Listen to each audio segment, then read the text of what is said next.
జ్యోతిష శాస్త్రం ప్రకారం ఈ డిసెంబర్ 28వ తేదీ శనివారం రోజున తులారాశి వారు ఎటువంటి శుభ అశుభ ఫలితాలను పొందుతారో తెలుసుకోవాలంటే ఈ వీడియోని స్కిప్ చేయకుండా పూర్తిగా చూడండి. అలాగే తప్పకుండా మా ఛానల్ని సబ్స్క్రైబ్ చేసుకోండి.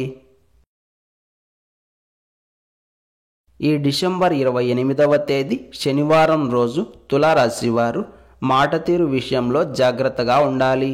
ఈ రోజు మీకు తెలియకుండానే చెడు మాటలు మాట్లాడడానికి ప్రయత్నం చేస్తారు. కోపం మరియు ఆవేశం కారణంగా ఎదుటివారిని మీ నోటి మాటతోటి బాధ పెడతారు. అవతలి వారి మనసు నొచ్చుకునే విధంగా మాట్లాడుతారు. దీనివలన మీకు తాత్కాలిక సంతృప్తి కలిగినప్పటికీ భవిష్యత్తులో మాత్రం అయ్యో ఆ రోజు ఇలా మాట్లాడకుంటే బాగుండు కదా అని మళ్ళీ మీరే ఇబ్బంది పడతారు. మరీ ముఖ్యంగా అయిన వాళ్ళ దగ్గర, కుటుంబ సభ్యుల దగ్గర దయచేసి నోరు జరకండి. ఆర్థిక పరంగా వృధా ఖర్చులు చోటు చేసుకుంటాయి. ఈరోజు తులారాశి వారు ఏ పని చేసినా 1కి 4 సార్లు ఆలోచన చేయాలి. చేయాల్సిన అంశాలను చక్కగా గమనించుకొని బేరీజు వేసుకొని ఆ తరువాతే ముందడుగు వేయండి. అంతా శుభమే కలుగుతుంది. ఏది ఏమైనా ఈ రోజున మీ అంచనాలు తారుమారుగా తలక్రిందులుగా సాగే అవకాశం ఉంది. దయచేసి జాగ్రత్త వహించండి. ఒకళ్ళ మీద ఒక ఒపీనియన్కి రావడానికి ఈ రోజున ఉన్న కాలం అంత అనుకూలంగా లేదు. మొత్తం మీద తులారాశి వారు ఈ రోజున చిన్న చిన్న విషయాల్లో అయినా సరే ఖచ్చితంగా జాగ్రత్తగా ఉండాలి. ఈ శనివారం రోజు తులారాశి వారు ముదురు ఆకుపచ్చ రంగు దుస్తులను ధరించకండి. శివకవచ స్తోత్రాన్ని పారాయణం చేయండి. ఈ శనివారం రోజున ఉన్నటువంటి దివ్యమైన తిథి త్రయోదశి. నక్షత్రం అనురాధ నక్షత్రం. రాహుకాలం ఉదయం 9 గంటల నుండి 10 గంటల 30 నిమిషాల వరకు. యమగండం మధ్యాహ్నం 1 గంట 30 నిమిషాల నుండి 3 గంటల వరకు. అలాగే ఈ రోజు యొక్క శుభ సమయాలు మధ్యాహ్నం 10 గంటల 50 నిమిషాల నుండి 11 గంటల 50 నిమిషాల వరకు. ఈ రోజు యొక్క పంచాంగం ప్రకారం రోజువారీ సాధారణ పనులకు మాత్రమే కాలం అనుకూలంగా ఉంది.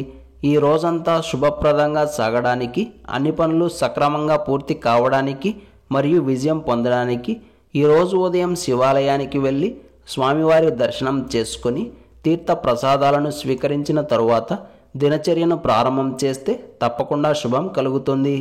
ఈ శనివారం త్రయోదశితో కలిసి వచ్చింది కాబట్టి దీనిని శని త్రయోదశి అంటారు. అందులోనూ శనికి ప్రీతికరమైన అనురాధ నక్షత్రం కూడా ఈరోజే వచ్చింది. అందుకే ఈరోజు ఎవరైతే శని శాంతులు చేయించుకుంటారో అలాంటి వారికి విశేషమైన లాభాలు ఉంటాయి. శనికి తైలాభిషేకం చేయడం, నువ్వుల నూనెతోటి అభిషేకం చేయడం, నల్ల నువ్వులతోటి అర్చన చేయడం, బెల్లం ముక్క నైవేద్యంగా పెట్టడం లాంటివి ఎంత విస్తారంగా చేస్తే అంత మంచి ఫలితాలు ఉంటాయి. అలాగే శని ప్రదోష సమయంలో పరమేశ్వరుడిని ఆరాధన చేయాలి. పగలంతా ఉపవాసం ఉండి ప్రదోష సమయంలో శివారాధన చేసి నక్షత్రాలు ఉదయించిన తరువాత భోజనం చేస్తే సకల శుభాలు కలుగుతాయి.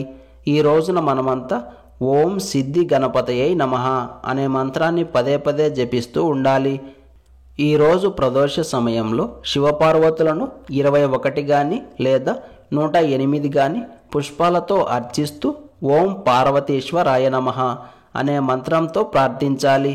ఇలా ప్రార్థన చేస్తే భార్యాభర్తల మధ్య మరియు కుటుంబ సభ్యుల మధ్య సఖ్యత పెరుగుతుంది. వృత్తిరీత్యా వేర్వేరు ప్రాంతాల్లో ఉండే భార్యాభర్తలను కూడా ఈ పరిహారం కలుపుతుంది. అందుకే స్త్రీలు ఈ పరిహారాన్ని తప్పకుండా పాటించండి. చక్కటి శుభాలు కలుగుతాయి.